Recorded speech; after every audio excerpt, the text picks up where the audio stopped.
दबंगों द्वारा महिला की जमीन पर कब्जा कर कराया जा रहा अवैध निर्माण कार्य।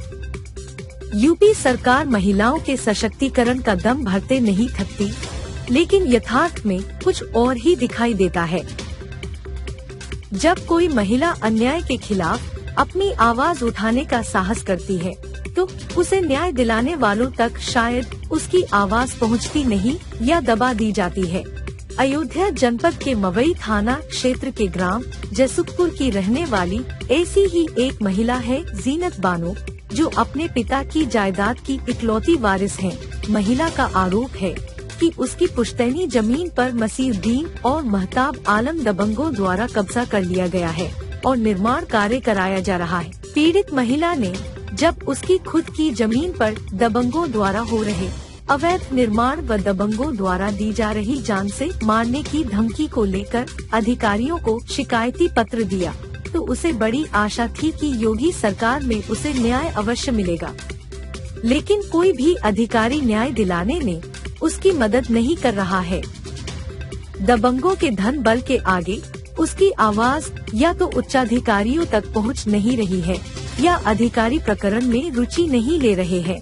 पीड़ित महिला ने थानाध्यक्ष मवई से लेकर डीएम व एसएसपी तक न्याय की गुहार लगाई, परंतु अभी तक पीड़ित महिला को कोई न्याय न मिलने से उसका मनोबल टूटता जा रहा है। दबंग एक बार फिर अपनी दबंगई व धन के आगे अपने मकसद को अंजाम देने में कोई कसर बाकी नहीं छोड़ रहे हैं। जीनत बानो का कहना है कि अब वो मजबूर जाए तो जाए कहाँ, जब सरकारी बाबू ही उसकी नहीं सुन रहे। कैसा क्या मामला है?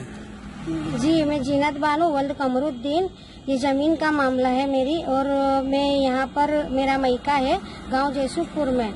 यहाँ पर मेरे पापा की जमीन है कमरुद्दीन वल्द इकबाल, जिनकी एक लौती में वारिस हूँ, जीनत बानो वल्द कमरुद्दीन, और मेरे हस्बैंड अयूब खान। यहाँ पर कुछ लोग जबरदस्ती दबंगाई से जमीन पर कब्जा कर रहे थे। जैसे ही मुझे पता चला कि मेरी जमीन पर दबंगाई से कब्जा कर रहे हैं, ऐसे ही मैं अर्जेंट आई और यहाँ पर मैं आई और मैंने पूछा कि भाई ये मेरे पापा की जमीन है, क्यों आप कब्जा कर रहे हो? तो मुझे मारने की और जान से मारने की धमकी दी। कौन लोग हैं?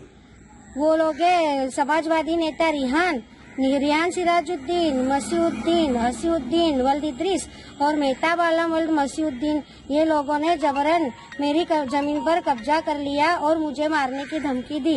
मैं कोर्ट का आदेश मुझे 14 तारीख को मिला। 14 तारीख के बाद और थाना मवई जब मैं पूरे प्रूफ लेकर गई तो थाना मवई में ऐसा कहा गया कि हम निर्माण रोक देंगे, लेकिन थाना मवई वालों ने भी ये खुद खड़े होकर पैसा खाकर 2 लाख रुपए लेकर और जबरन काम काज शुरू करवा दिया। सिर्फ 12 घंटे में खड़े होकर पुलिस वालों ने पूरा निर्माण करवा दिया।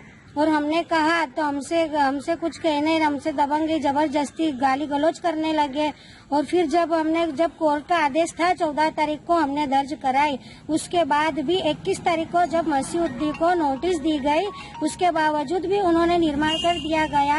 ये मामला मैंने डीएसपी, एसपी, कमिश्नर, एसएसपी सबको ये मामला बताया, तो किसी ने हमारी मदद नहीं की। बोला आप कोर्ट में जाओ, और कोर्ट में से बोले तो इन्होंने भी कोई तहसील कुछ भी तब्दीली करने की कोई भी कोशिश ही नहीं की, किसी ने हमारी मदद नहीं की। और ये दबंग लोग हैं, इन्होंने जबरदस्ती हमारी जमीन पर कब्जा करके रखा। ये योगी महाराज की राज्य में ये भ्रष्टाचार हो रहा है। थाना मवई के पुलिस बिल्कुल किसी की भी कोई गरीब का सपोर्ट नहीं करती है, सिर्फ पैसों वालों का ही सपोर्ट करती है। 2 से 2.5 लाख रुपए पैसा खा चुकी है ये दबंगों का।